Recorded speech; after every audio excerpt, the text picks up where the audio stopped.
And really quickly, just curious to get your response to hearing that Bernie Sanders said that if he makes it to the convention with the most pledged delegates, that he should be the nominee. That's quite a bit of a change in his stance from 2016. Your reaction? Well, my reaction is let's follow the rules. We've got rules. We had rules last time, and we have rules this time. And I think it's always a good idea to follow the rules. Everybody knew what they were when you got into it. In the campaign, in the documentary, you talk about his campaign from 2016, and you call it, quote, just baloney, and I feel so bad that people got sucked into it. Do you still feel that way now? Sure. Yeah. I mean, you know, that was my authentic opinion then. It's my authentic opinion now. Hillary Clinton's not endorsing any candidate in the 2020 Democratic primary race, but she still has some choice words when it comes to Bernie Sanders, from saying that nobody likes him to labeling his campaign baloney. Joining us to discuss the former Democratic nominee's latest comments is former advisor to Bill and Hillary Clinton, Richard Goodstein. Welcome back to the show. Thank you. Good to see you, Richard. Good to be back. We hear a lot from people about, oh, Sanders supporters are too mean, or Bernie Sanders is now being too aggressive against Joe Biden.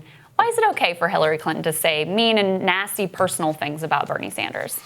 Well, you were at the convention in 2016. I bet you weren't. I wasn't. I thought the way Bernie Sanders supporters comported themselves was reprehensible. And the fact that Bernie couldn't rein them in and stop them from booing everybody on that platform, yeah, if I were the Democratic nominee that year, I kind of feel some hard feelings too. So, but is this the leading, if that's an issue for, if civility is the big issue for you, this is not exactly leading by example. I think she's leading by honesty. And actually, I think she faults herself a little bit in 2016 for not actually. She was cautioned by people who knew Bernie, who said, don't make a martyr out of him. So she didn't say, this is an unreconstructed socialist who has said over time, we want to nationalize banks and telecom and you name it, right? She didn't go there because she didn't want to alienate his supporters. So what happened? His supporters didn't voted for Jill Stein or Gary Johnson. That's not true. Or badmouthed her all the way to the polls. But hold on. On the numbers, every time there's a contested primary, there's a certain segment of the voters who don't end up voting for the nominee. When it was Hillary versus Obama, a certain segment of her voters did not vote for Barack Obama. And in fact, it was a larger percentage than of the Sanders supporters who did not back Hillary Clinton. So does she bear responsibility? Is she responsible for every one of her supporters who may have said mean things about Barack Obama? Of course not. But I mean, but Bernie is responsible for his supporters, but she's not responsible for hers. I'm saying Hillary's people in 2008 at the convention went crazy in support of Barack Obama in a way that was nauseatingly evident at the convention in 2016. Really, I think Bernie has gotten off the hook by virtue of the fact that the way he and his supporters kind of behaved there and before and after. Sorry. Well, that's the key. I mean, remember the whole Pumas, the party unity, my ass, the 2008 phenomenon. How does she not bear the responsibility for those people and behaving against Barack Obama the way that Sanders... Was that? Behaving how? But I mean, there's so many of these Hillary supporters, and like they were on Krystal TV, decided, they were on television bashing Barack Obama, saying we're going to vote for this guy. The campaign was still going on. Yes, and afterwards. So they didn't vote for him. They voted for John McCain. Let me just remind you what they didn't do. What Republican candidates said about Donald Trump in 2016, calling him a pathological liar, right? And a con man and a race-baiting, xenophobic religious bigot, said Ted Cruz and Marco Rubio and Lindsey Graham. So it never got there, right?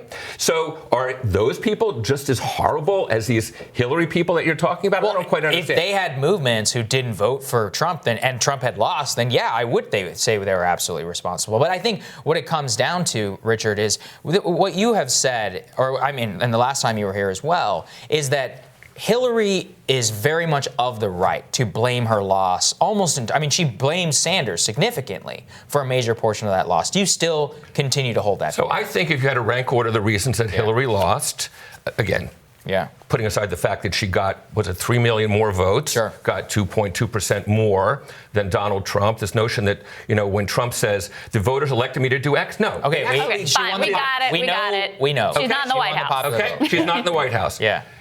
Russia meddling didn't help, right? You know, you laugh when Paul Manafort. You put that as number one. You put that as number one, Richard. Hold on a second. Yeah. When Paul Manafort met with a Russian spy to say, here's our polling data in early August of 2016, so you know who to target, you laugh. Most Americans actually think that's wrong. And what Donald Trump should have said is, Russia, if you hear me, get out. Michael Bloomberg just spent $650 million. The Russians spent probably $2.2 million in 2016. I think it just proved that $2.2 million in Facebook ads is not swung. It's not going to swing the election. You just put that as the number one issue as to why Hillary lost. You stopped me. I said if you had a rank order, there's Russia, Comey's letter, I mean, his intervention twice. And you look at the polls, talk about looking at the polls from that letter that he sent 10 days before, it was all downhill for Hillary after that. That's actually not in dispute at all. Why was it so close that a single letter could swing? As we discussed last time it was on, if you look at every political scientist talking about the fundamentals of what should have happened in 2016, looking at the economy, what happens to the pendulum swing after 8 years, it should have been close. The fact is, everybody dismissed Donald Trump because he was, kind of lacking fundamental decency as a human being. And ultimately, those swing voters, a lot of them educated women in the suburbs, voted for him, took a chance on him.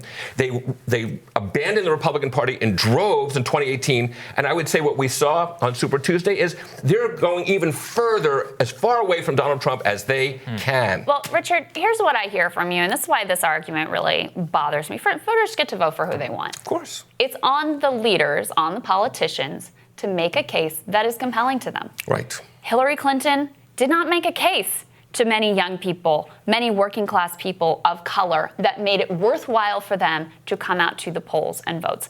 That's not on Bernie Sanders. That's on Hillary Clinton. Right. People have a right. It's not on Russia or James Comey. And it's not on Russia and James Comey. I mean, and people have a right to say, look, you admit Hillary Clinton, Bernie Sanders, very different politicians. Right. Very different politicians. Correct. So if you're someone who believed in Medicare for all, if you're someone who believed in $15 minimum wage, if you're someone who believes in democratic socialism, she didn't make any case for people to back them. And that's not on them. That's on her. So that's being a rather kind of focused voter to think that what Donald Trump was saying, which was you want to repeal Obamacare. If you care about health care, there's one choice. If you care about protecting the environment as opposed to calling climate change a hoax, there was one choice. Yeah, but so if those people couldn't see you're saying that those people were sorry, you can't really pin that just on Hillary. People couldn't. You're blaming the voter. You're blaming the voter. I think that's a real. I mean, to me, that's a central problem with the Democratic Party, with the media, with this whole explanation of it was Russia and Comey, et cetera, is there was never any look at, like, did we do anything wrong? Of course. Were there, like, policies that maybe haven't worked out for people? Has the working class in this country been destroyed and crushed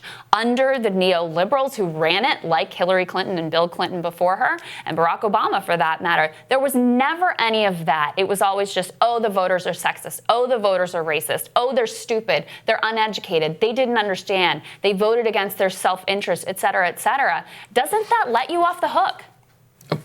Look, again, I can just repeat what I just said. There were policy distinctions between Hillary Clinton and Donald Trump. So whoever it was that decided that a vote for Jill Stein was just fine, kind of was unable, and whether they didn't see the distinction or simply couldn't bring themselves, for whatever their feelings were about Hillary, to go with Jill Stein. And congratulations, in Michigan and Wisconsin, you made the difference. Not in Pennsylvania, I'll stipulate that. Yeah. And of course they made mistakes. I think her campaign, why can't she say that? She's never said that. Oh, she has absolutely. Read her book. Come on, Saagar. Yeah. She's absolutely said there were a lot of things that she should have done differently during the campaign, not just campaigning in Michigan and Wisconsin, but she campaigned like crazy in Pennsylvania and Florida, which were, 1-point states. So, of course, she could have said and done things differently. She didn't do enough. Maybe she'd pick somebody different than Tim Kaine, who's a swell guy, but had she picked, Cory Booker, who would have camped out in Milwaukee, Detroit, and Philly, I bet you would have been a different outcome. Yeah, I think so too. Yeah. To many of Bernie Sanders supporters' chagrin, he campaigned, 41 events or something for Hillary Clinton. I mean, he came out full-throated for her. She wrote him a letter saying, thank you for coming in for me and fighting so aggressively on my behalf. What did you want? What more did you want from him?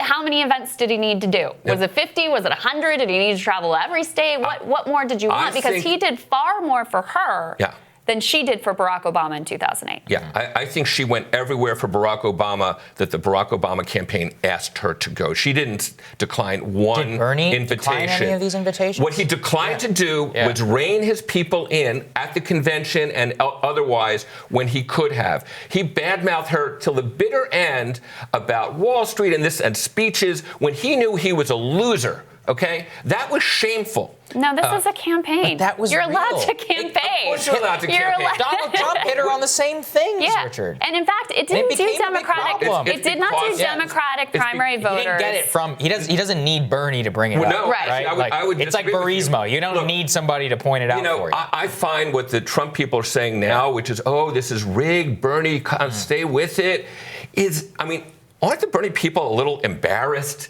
how stupid the Trump campaign is acting like they are? To basically have the head of the RNC and other people speaking on behalf of Trump, oh, Bernie, this has been so rigged. Oh, forget the fact that you lost by 400 pledged delegates. The fact that you lost by 4 million votes in 2016, no, you got hosed. That's crazy, and yet the Bernie people buy into it. But Richard, so is that Hillary's fault? But Richard, here's the thing. This is my point. It doesn't do Democratic primary voters any service to not bring up issues that are ultimately going to be raised. I think that was the case. Look, when Bernie Sanders, again, to many of his supporters' chagrin, I don't care about your damn emails, Hillary, let her off from an issue that it turned out voters cared deeply about and wanted to hear more about and wanted to have litigated. These are primary. I mean, this has been so far like the nicest, sweetest, kindest primary I've ever seen in my life. The Clintons are known for being knife fighters. I mean, they understand power. They haven't been afraid to throw punches, and they've never pulled their punches, certainly. So why is a different standard? Why is Bernie Sanders held to a different standard here? Why is he not allowed to campaign without it being like, you're vitriolic? Yeah, I think what Bernie Sanders should have done in 2016, and I hope he will do now, is make sure that he doesn't do anything that's going to needlessly split the party. Of course, there's a line between we're still in a campaign and we basically can say anything we want if we think it's going to get us votes versus, is your real goal to get rid of Donald Trump or not? If it is, I think that's something that should be priority number one, and that should be the filter through which you see whatever you're going to say. Well, we have to go, Richard, unfortunately, but we'll have you back. Thank you so much for joining us. Thanks, Richard. Really appreciate Fun to spar with you. Thank you. Always fun.